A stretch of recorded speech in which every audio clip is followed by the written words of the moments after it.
Okay, so welcome back. Last time we talked about a little bit of dynamic optimization. We, excuse me, discussed the neoclassical growth model. We set the model up. We showed the constraints. We combined the constraints into one nice simple constraint. We did a little bit of dynamic programming where we learned how to take an infinite horizon problem and condense it down to a two-period problem. And then we did some calculus, did a couple derivatives, did a lot of plugging stuff back in. We ended up with what's known as the Euler equation. So let's discuss the Euler equation.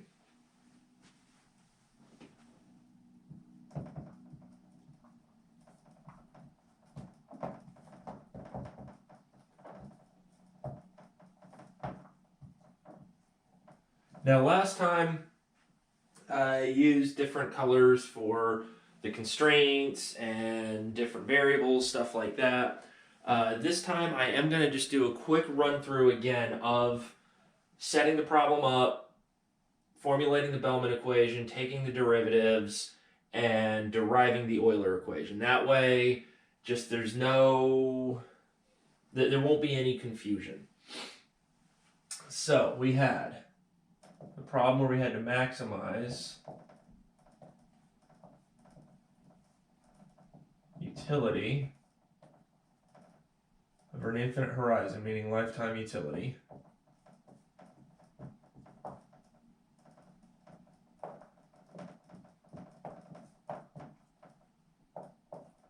We had three constraints.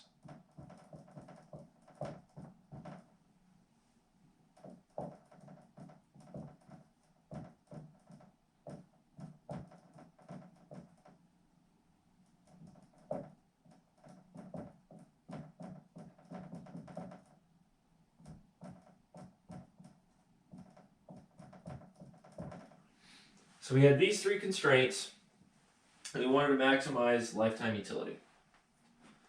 So the next thing that we did was we combined these three constraints.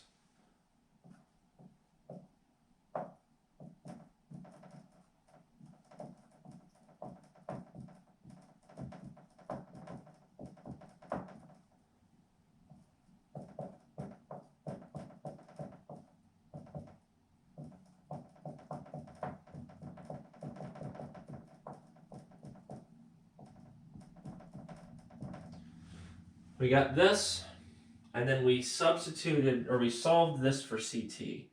So I got CT equals production minus investment. Remember, this was output. This is investment. So consumption is equal to output minus investment. So we had that. Then we plugged this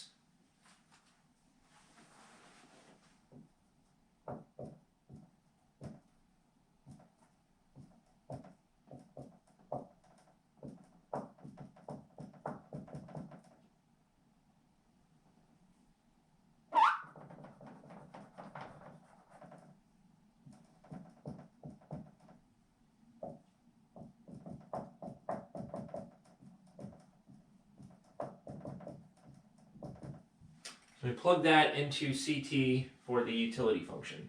So now our problem becomes now we're maximizing capital. Brief discussion on why that is the case in a moment.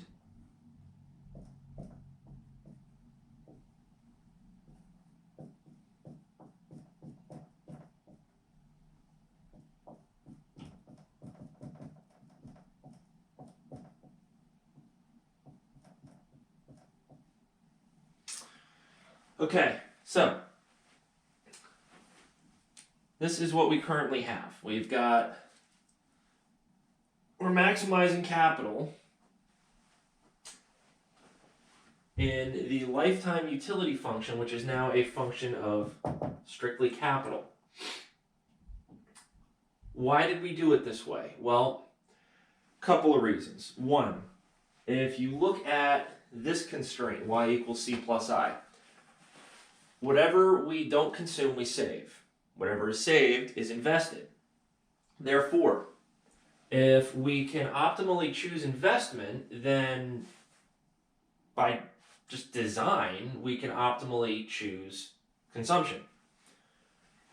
Now remember, we can't choose current capital, but we can choose future capital. So I can choose KT plus 1, but there's nothing I can do for KT.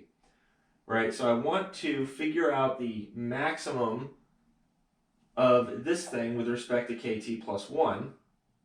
If I choose KT plus 1 optimally, I am optimizing my investment. If I'm optimizing my investment, then I am optimizing production. And if I optimize production and investment, then by default, I'm also optimizing consumption. So it makes it easier to do it this way than it would be to do it really any other way. But the problem is here, remember this goes for an infinite horizon. If we were to maximize this, guy every single period, well, we would have literally an infinite number of derivatives. It's not very good for us. So that's why we came up with our Bellman equation. The Bellman equation is v of kt equals the natural log of what consumption was equal to, this stuff here,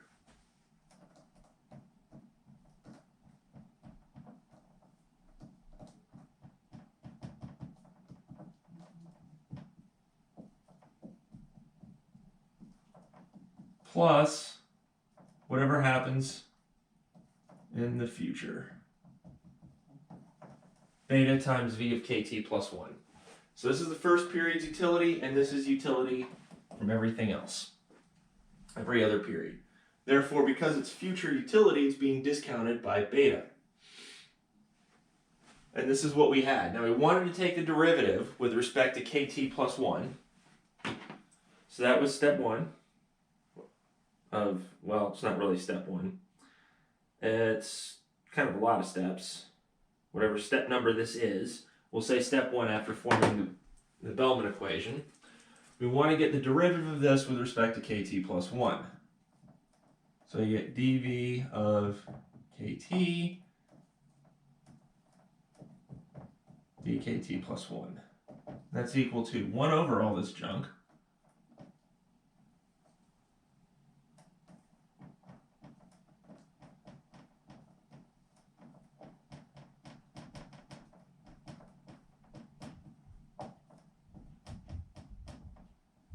Right, times the derivative of what is inside here. So remember, we have to use the chain rule. The derivative is negative 1 because there is that negative kt plus 1 in there, plus beta times the derivative of v of kt plus 1 with respect to kt plus 1. We set that equal to 0.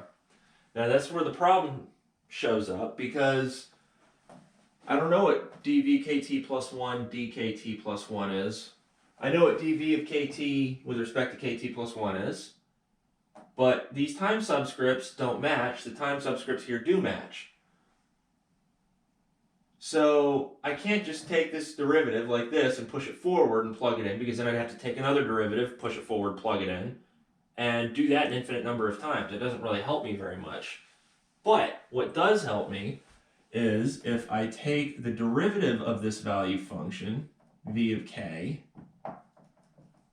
and instead of with respect to kt plus 1, it's just with respect to kt.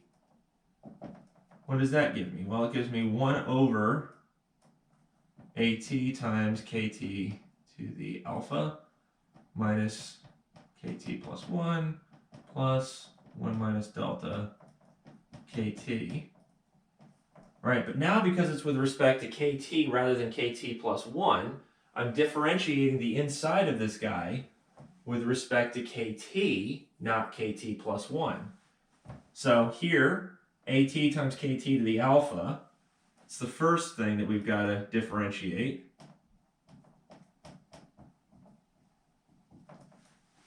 Alpha times at times kt to the alpha minus 1. That's my marginal product of capital. Minus, well, there's no kt here, so that differentiates to 0.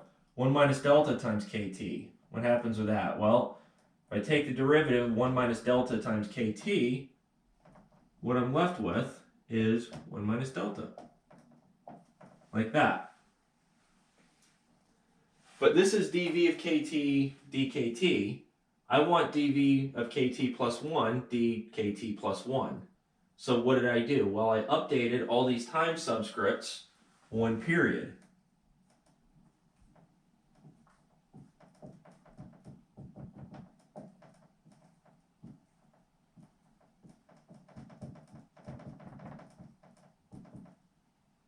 And that gives me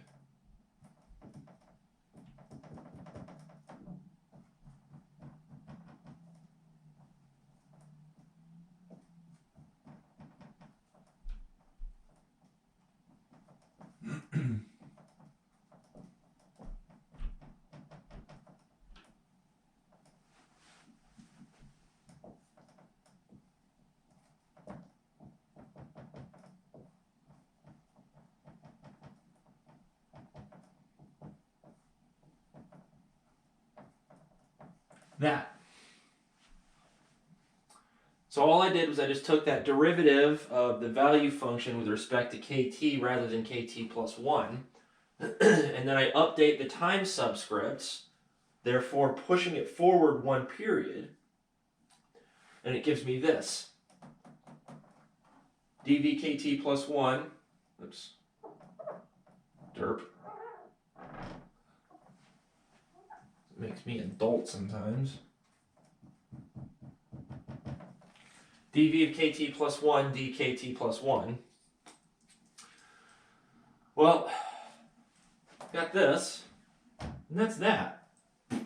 Awesome. Really easy stuff. But let's just do one more thing to make this easy on everybody here. Remember, ct is equal to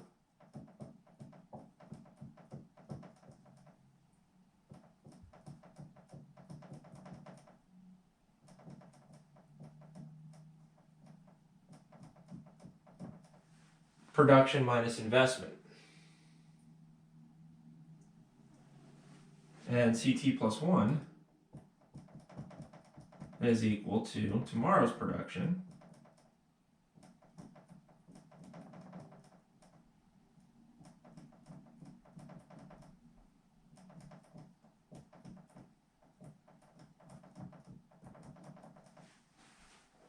well, this right there and right here. Don't believe me? Check for yourself. ct plus 1 is this. So I can really just substitute ct back in here and ct plus 1 here. What is that going to give me? Well, I'll tell you what that's going to give me.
that.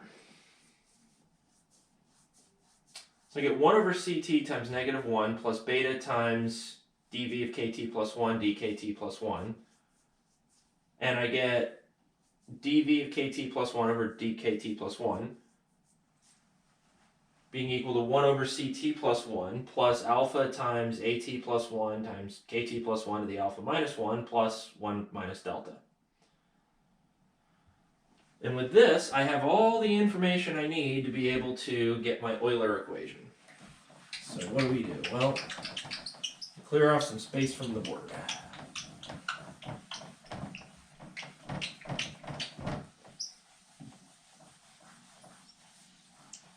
So I'm going to combine this and this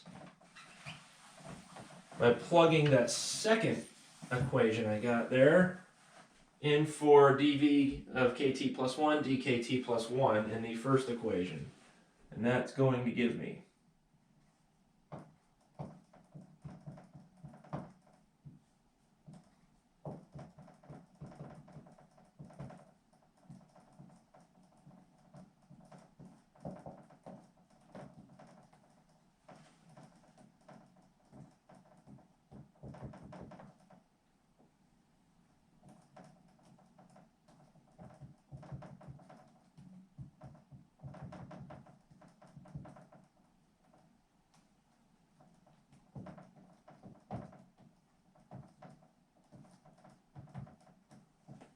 that. Now that I've done that, I can erase the rest of this stuff.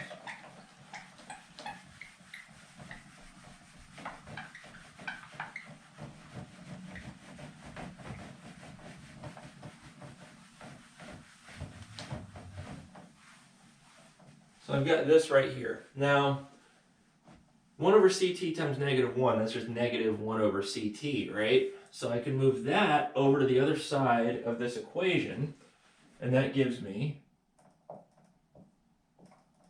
1 over ct equals beta times 1 over ct plus 1 times alpha at plus 1 kt plus 1 to the alpha minus 1 plus 1 minus delta. And this was my Euler equation. So what is the Euler equation? Well, according to the book, my book,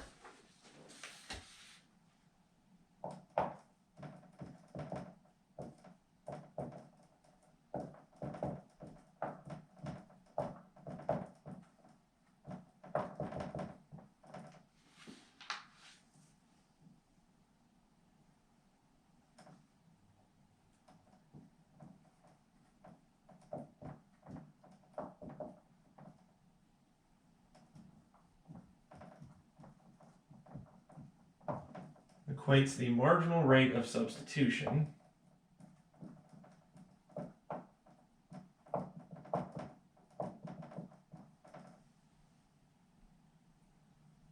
of consumption, and we'll say of current consumption,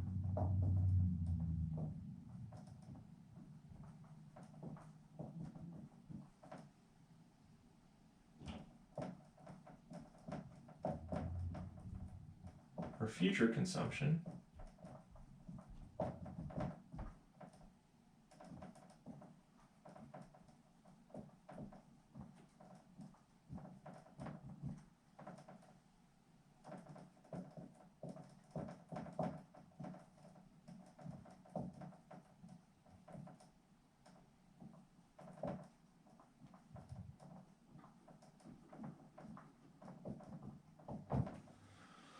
So, enough writing. What does it say? Well, it says, Euler equation equates the marginal rate of substitution of current consumption for future consumption, weighted by the expected rate of return on capital. So that takes the marginal utility of consumption today,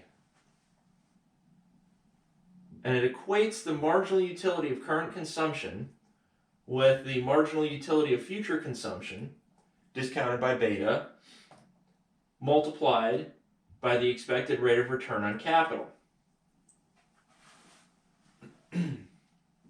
So, let's break this thing down into two parts.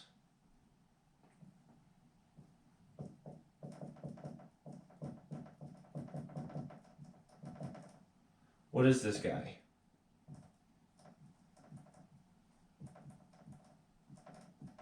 It's the marginal product of capital. So this marginal product of capital, if I add more capital, meaning if I invest more, the rate of return on capital falls. Because the more capital we have, the less that capital is contributing to output. Right? In other words, if I've got 2 units of capital and I go to a third unit of capital, I might increase production by 50%. Pretty large margin there. But if I have, like, let's say 1,000 units of capital and I add 1 more unit of capital, I'm probably not increasing output by anywhere near that much. In fact, I'm not. I'm really increasing output by something, a little bit closer to maybe, I don't know, less than a fraction of 1%, because we've got diminishing marginal product of capital, diminishing marginal returns, basically.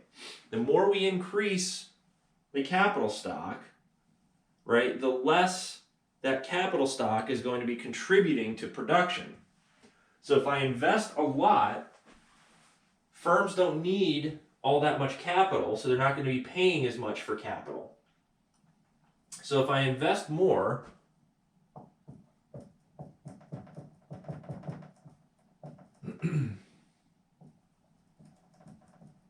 the marginal product of capital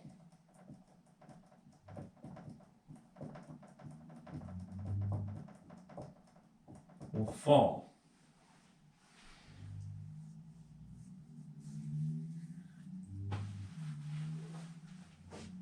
All right, let's think about this depreciation guy.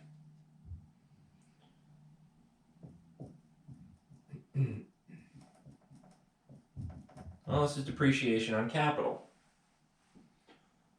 This needs to be considered in the Euler equation, not just because there's a KT attached to it, so when we take the derivative, it's going to show up in that derivative.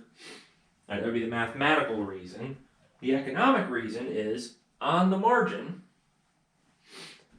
depreciation plays a significant role. If we have high depreciation, we need to invest more in order to be able to maintain the existing capital stock we have. But that's at the level. What about at the margin? What's happening at the margin here? Well, if depreciation were to go up, the amount of capital that's available for production will fall. If the amount of capital that's available for production falls, the marginal product of capital itself will increase. But notice this is this stuff plus 1 minus delta. And we can just kind of remove these parentheses for a moment. If delta were to go up, if depreciation increases, the capital stock will fall because we've got less existing capital. And if the capital stock falls, the marginal product of capital increases.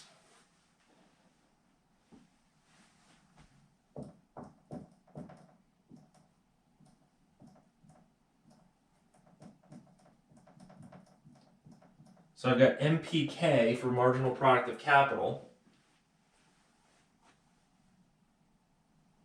Oops. It's a decrease, it increases. What the hell am I talking about?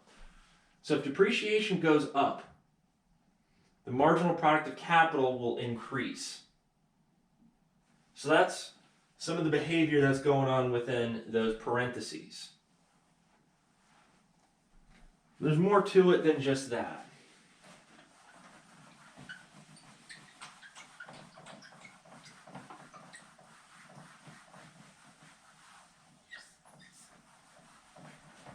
Now, I'm just going to pretend for a minute like this is the decentralized solution. Now, if you're curious about what the decentralized setup looks like, we get the exact same set of results.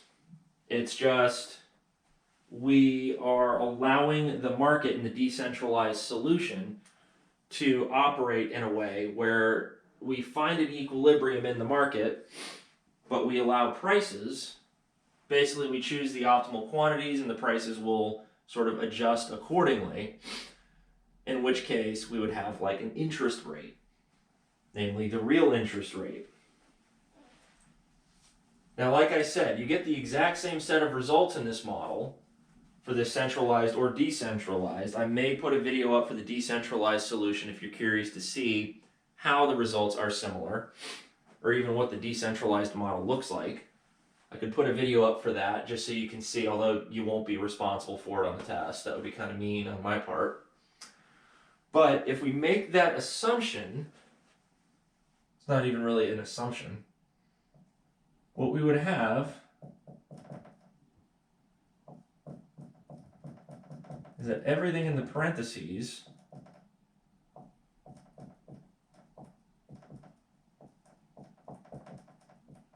is equal to 1 plus the interest rate.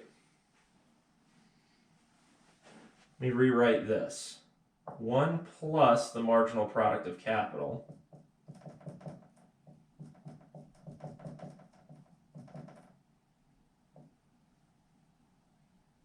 less depreciation is equal to 1 plus the rate of interest.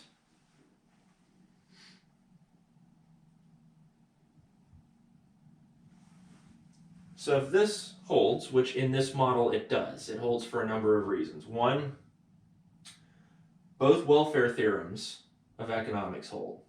Right? If you remember the two welfare theorems of economics, competitive equilibrium will ensure Pareto efficient allocation, first welfare theorem. Second welfare theorem, Pareto efficient allocation will generate and ensure a competitive equilibrium. Well, what we're doing is we are solving this using the second welfare theorem of economics. If we wanted to solve it using the first welfare theorem of economics, we would need to have a competitive equilibrium first, which then guarantees a Pareto efficient allocation. That's where the price mechanism would come in. That's where the interest rate would come in. But because both of these welfare theorems are satisfied in this model, just like they were in the Solow model, that means however we solve it, whether we solve it invoking the first or the second welfare theorem, we get the exact same result. So by getting the exact same result, this junk right here, we can just say it's equal to 1 plus the interest rate. So let's rewrite the Euler equation as that.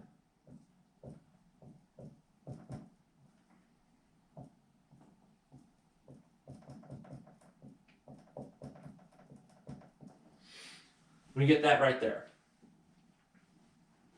The marginal utility of consumption today is equal to the marginal utility of consumption tomorrow, discounted by our time preferences, multiplied by 1 plus the interest rate. Let's rewrite this another way.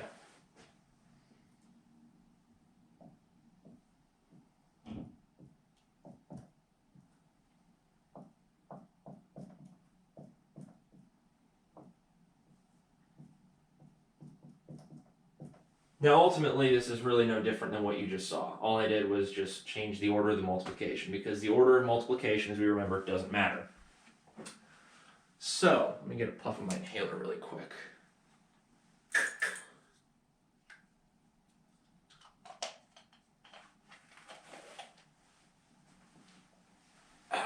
Better.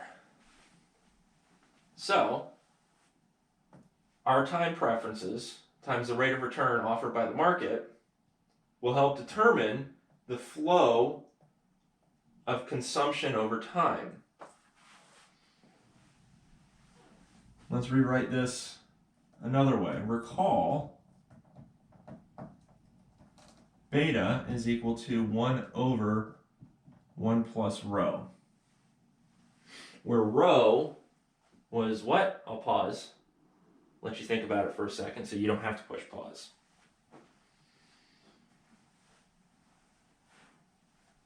That's right, the discount rate. So this is our discount factor, this is our discount rate, this rho. So if beta is equal to that, why don't I plug that in for beta in the Euler equation?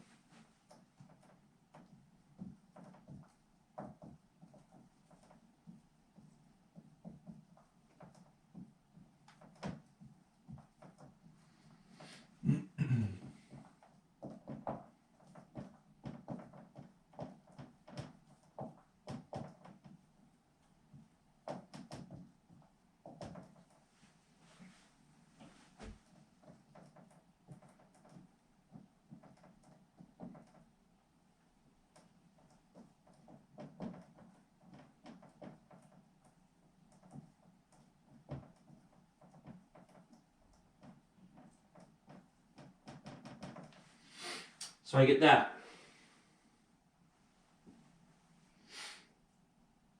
So what this says, 1 over CT, marginal utility of consumption today, is equal to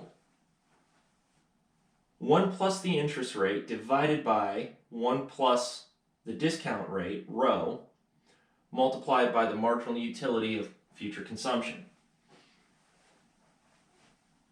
1 over CT plus 1. All right, so that's what we got.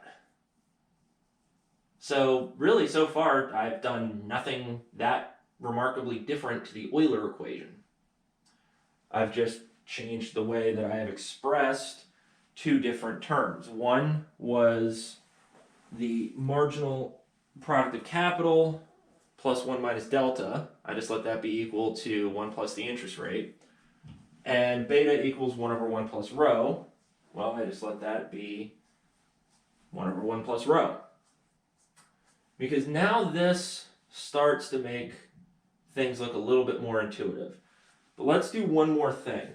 Remember, it says the marginal rate of substitution of current consumption for future consumption. What is the marginal rate of substitution?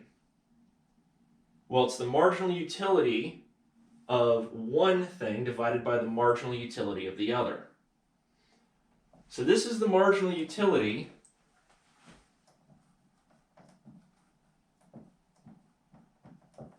of current consumption. This guy right here. This guy is the marginal utility of future consumption.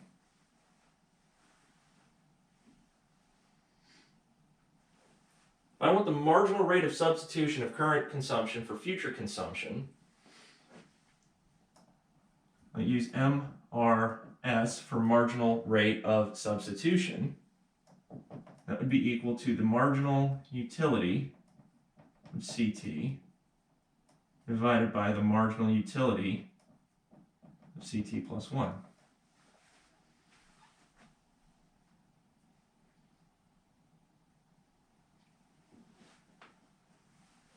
What do I do? What do I get when I do that? Well, what I get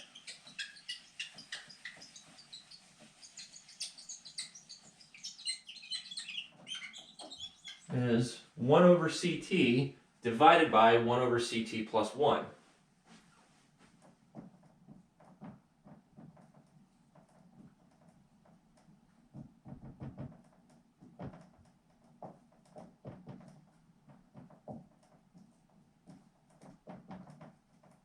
Gives me that right there. But 1 over CT divided by 1 over CT plus 1, that can actually be simplified quite a bit. Thanks to fractions, I get CT plus 1 divided by CT.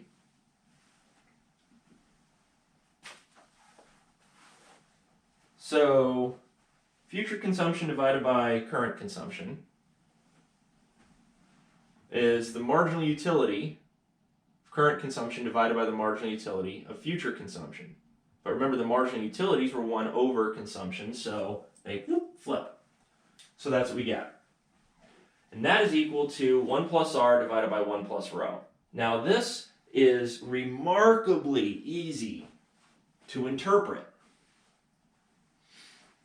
Because let's say we get more impatient. Actually, I'm going to erase all this stuff over here.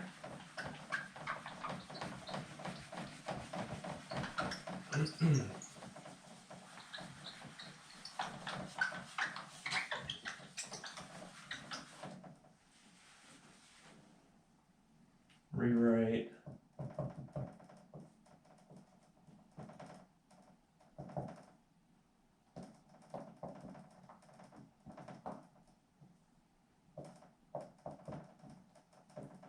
Get that.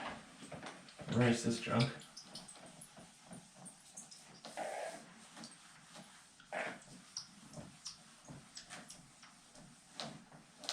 This is what we got so far. So CT plus 1 over CT equals 1 plus R over 1 plus rho.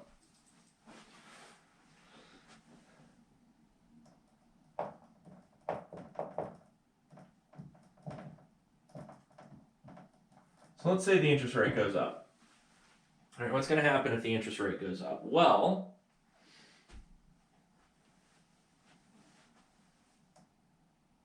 actually, let's say the interest rate goes up such that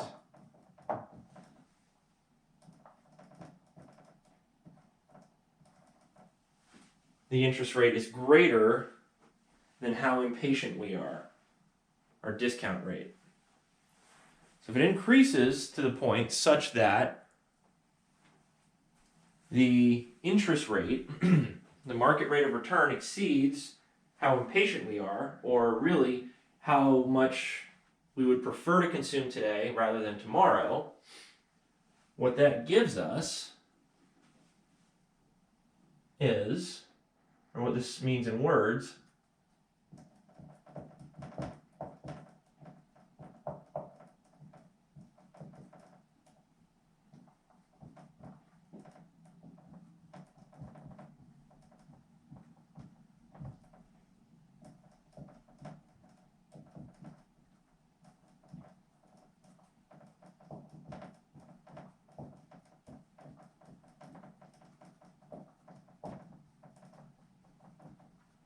the market will pay more if you save, and you are patient enough to want to save.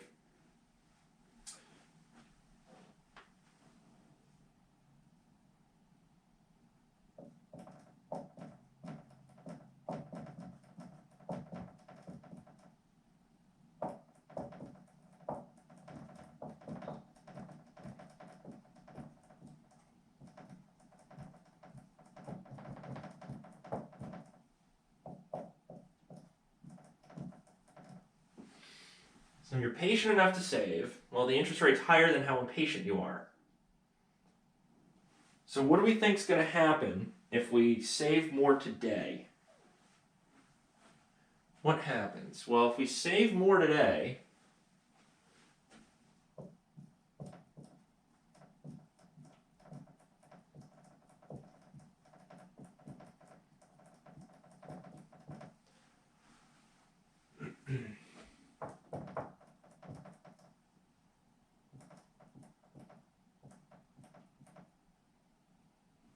we save more today, we have to invest more, we buy more capital. When that happens, when we buy more capital, we can't consume as much. So because we can't consume as much, consumption has to fall.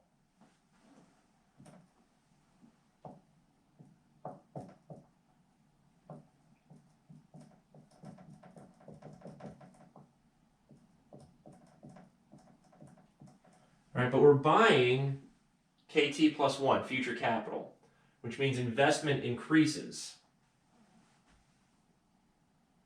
So if investment increases and consumption falls, right, because by this resource constraint, there is nothing we can do to alter output today. Why not? Well, output today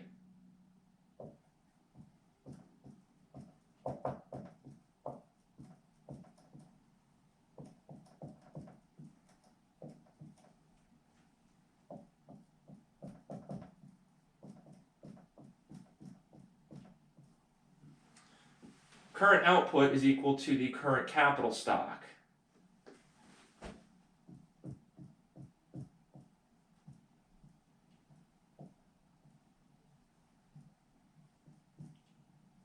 KT was chosen yesterday. Well, good example of this would be like if you wake up and you're really hungover today. If you're really hungover today, it's probably because you drank a lot last night. But you can't go back and undrink how much you drank last night. That's already done. It was determined, right? The state of your hangover, or lack thereof, was determined yesterday by how much you wanted to drink. KT is how much you drank last night. This is your hangover, right? So if you have a hangover today, there's really not much you can do to affect that hangover because the amount of alcohol that gave you that hangover was determined previously. However, tomorrow you can go, you know what, I don't think, or later today, I guess, you can go, I don't think I want a hangover tomorrow, so you don't drink as much. Therefore, you don't have a hangover tomorrow. That's what's going on here. Output can't change because capital was chosen yesterday. There's no KT plus 1 on the right-hand side of current production. So if YT can't change, it's fixed.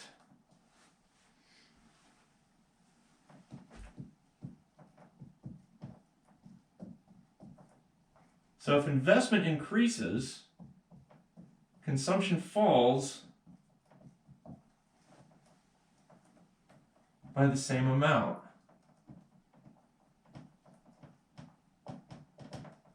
We can say the percent change in investment is equal to the negative of the percent change in consumption.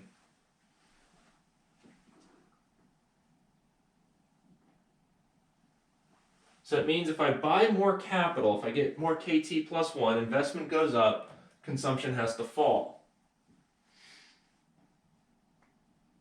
But the reason I did that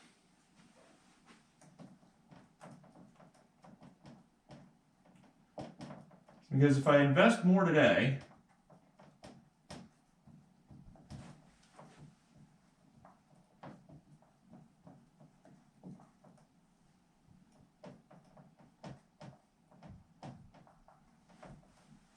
even though I consume less today,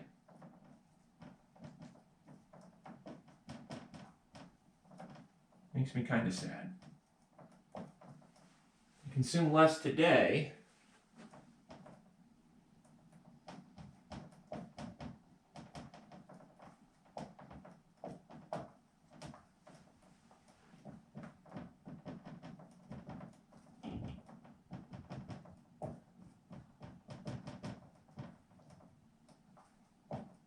then future output will increase, right? Because KT plus 1 goes up.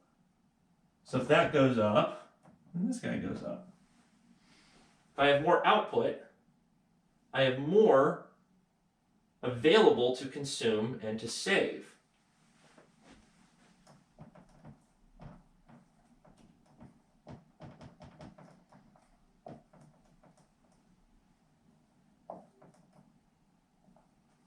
Which makes me really happy.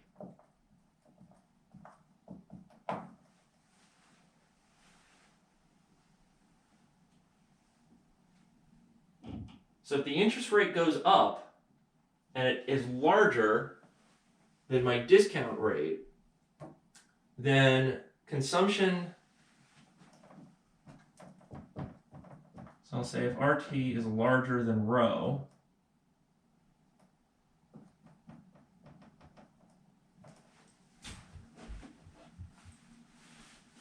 RT is less than rho,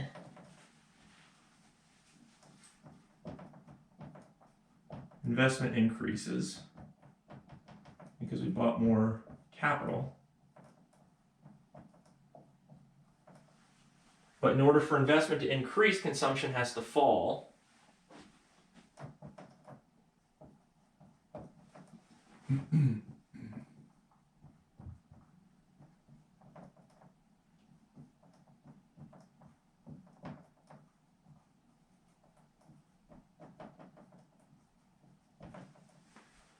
But tomorrow, because KT plus 1 is an input in tomorrow's production function, production, output, income goes up, meaning future consumption goes up. Right? We can think of this as like a penny saved is a penny earned. Actually, it's like a penny saved is like a penny and a little bit more earned.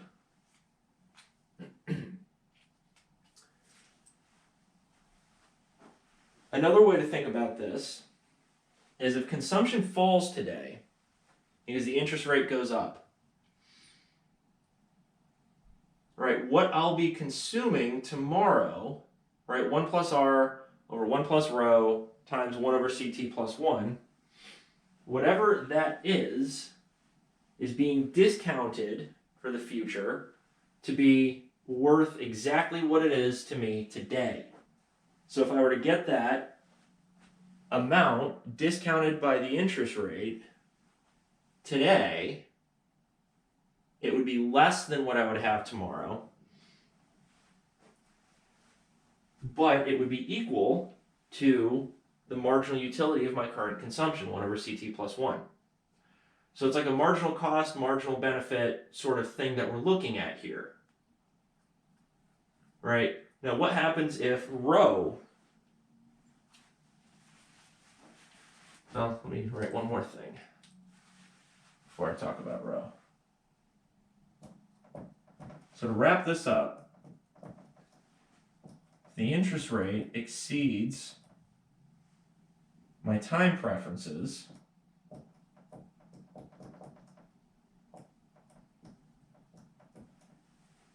CT plus 1 is larger than CT. If you like the math a little bit more,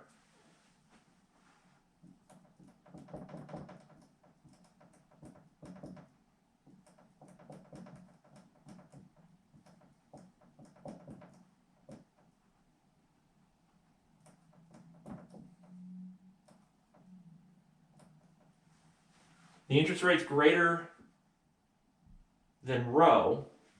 What that implies is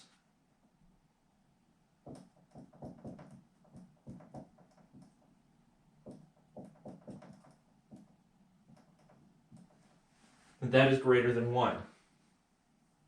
Right? Because the interest rate's larger than the discount rate. 1 plus the interest rate over 1 plus the discount rate is going to have to be larger than 1. If that's larger than 1,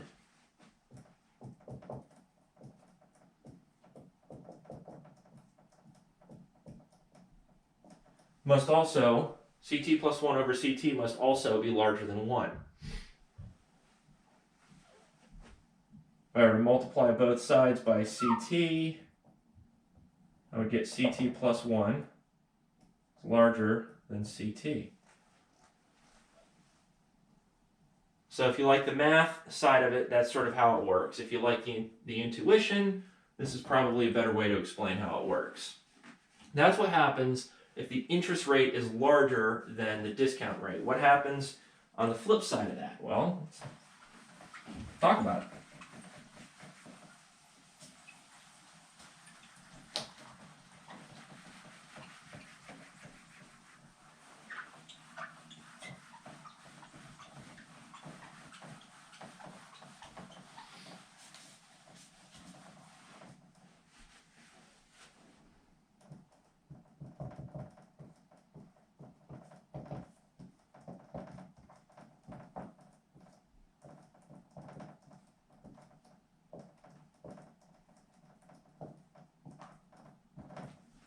Rho's larger than the interest rate.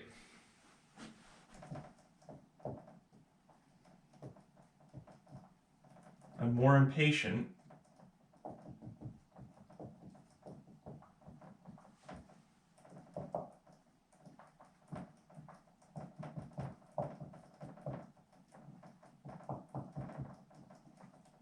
And what the market's willing to bear, I guess, is a good way to put it. I'm more impatient than the market.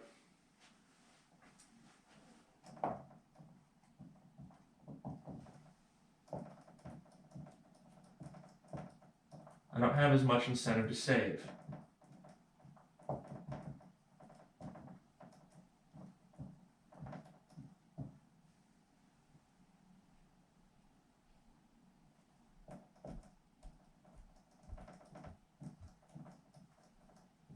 which means current consumption goes up, future consumption goes down. I don't want to save as much, then what's happening is I save or invest,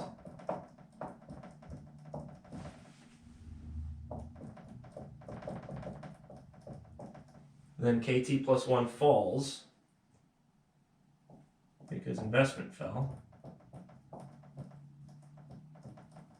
Current consumption increases. All right, remember, output is still fixed. So if output can't change, if investment falls by some amount, let's say investment falls by 5%, consumption increases by 5%. So that happens. Future output falls,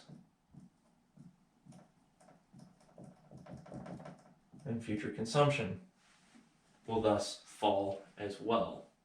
There's not as much output to consume or invest, and we don't get to consume as much or invest as much.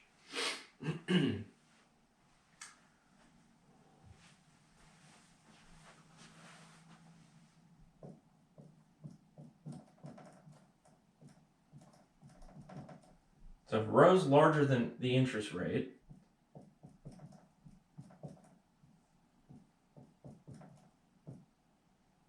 right, well that has to be less than 1.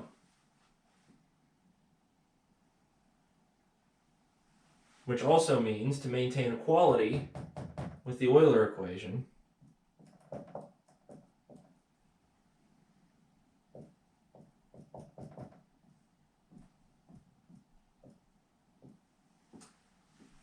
CT plus 1 over CT must also be less than 1, which would imply CT plus 1 is less than CT.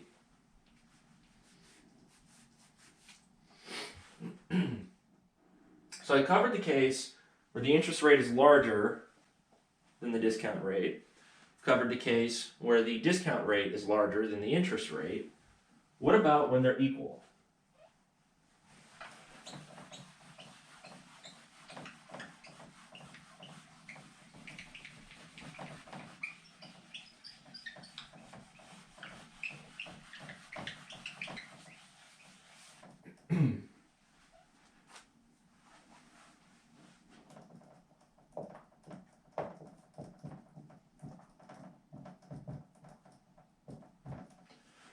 What if R equals rho? What do we think happens? Well, I am exactly as patient as the market's willing to bear. Okay, which means I'm already saving enough to not only make myself happy, right, because really that's what I'm doing, is I just want to maximize my utility of consumption, but I got a bunch of stuff kind of jamming me up along the way. I've got that rho that determines how much consumption tomorrow I'm willing to give up to consume more today. I have that interest rate that tells me how much consumption I'm willing to give up today to consume more tomorrow. Right, so it's like a tug of war, or a balancing act like I talked about. Right, so if rho is equal to the interest rate, what does that tell me? Well,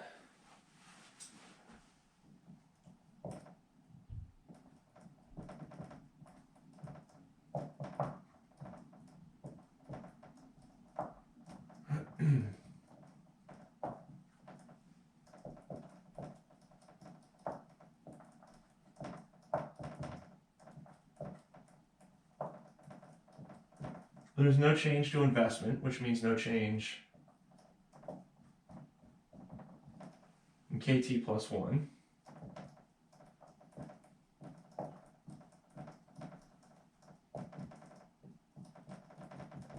No change to YT plus 1.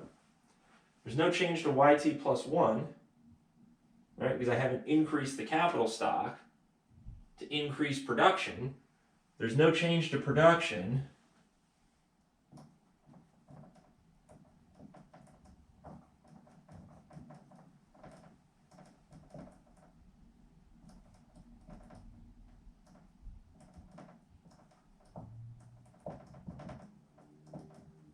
There's no change in CT plus 1 relative to CT.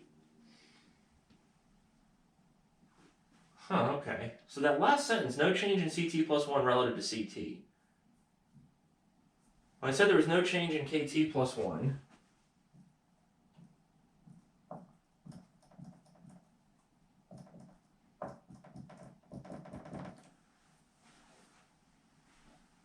there's no change in KT plus 1 relative to what? Well, maybe relative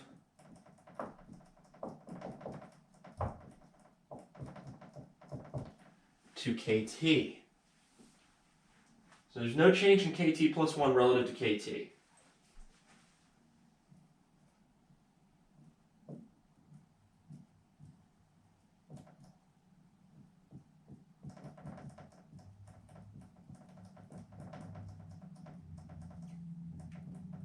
Same holds for output. No change in YT plus 1 relative to YT. No change in CT plus 1 relative to CT.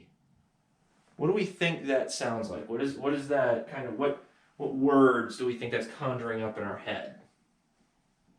You think it's a steady state? Let's see.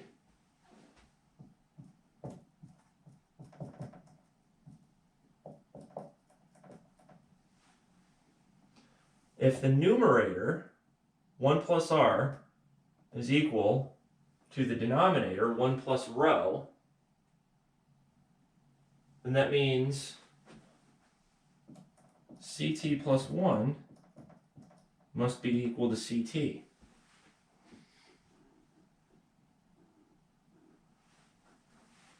And if CT plus 1 is equal to CT, that's CSS. That's steady state consumption.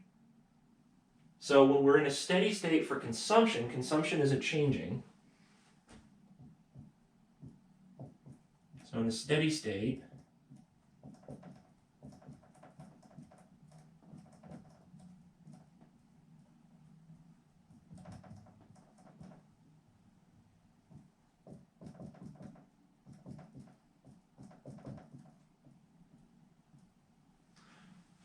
we just have CSS for everything.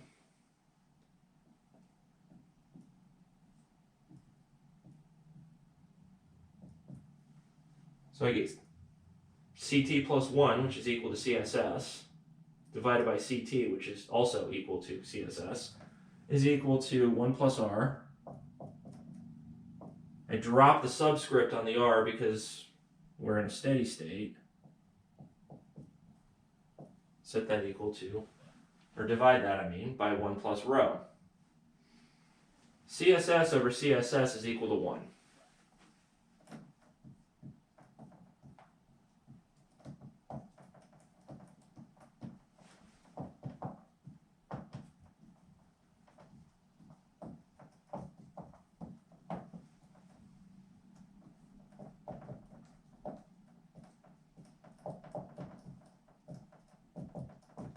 Means 1 plus r over 1 plus rho is equal to 1.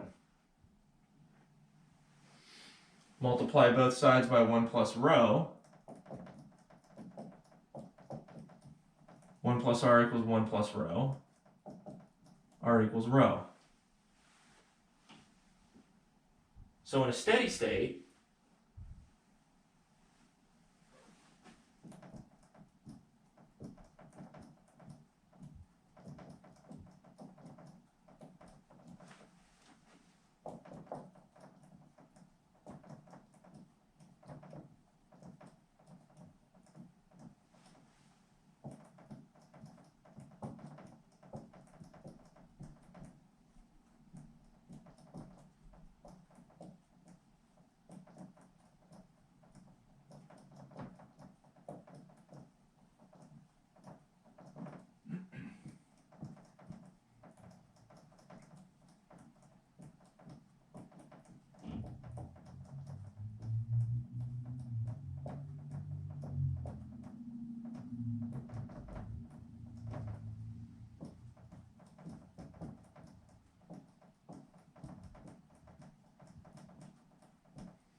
in steady state, the rate of return on capital is equal to how impatient we are.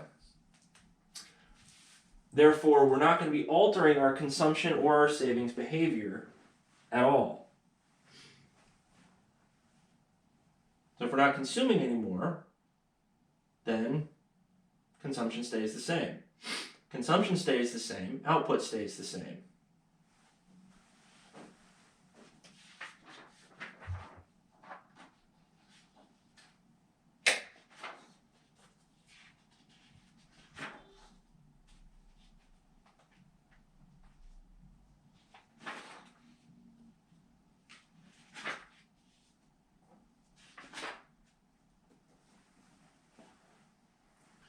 But remember, that was for the decentralized, right?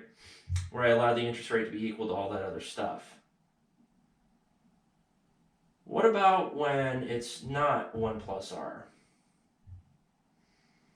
Right, because that's going to allow us to see what's going on with some of these other variables.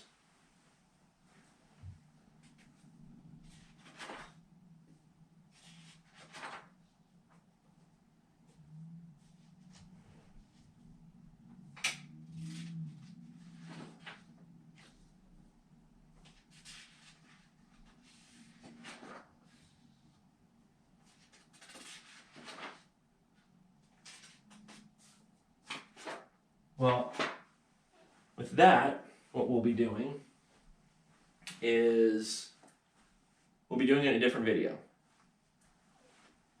Yes, this is already a 1 hour long video. So the next video is going to talk about what happens when we try to find the steady states, not using 1 plus r, but instead using alpha times at plus 1, kt plus 1 to the alpha minus 1 plus 1 minus delta. Why are we going to do that rather than this? Well, this works, yes. However, in the decentralized solution, there is still an Euler equation for the production stuff. So this is just to give you a nice little idea as far as the savings consuming, like the saving consumption behavior, but we're still going to be interested in what happens on the production side. So that's where we're going to be finding the steady states in the next video. So until then, enjoy the rest of your day or something.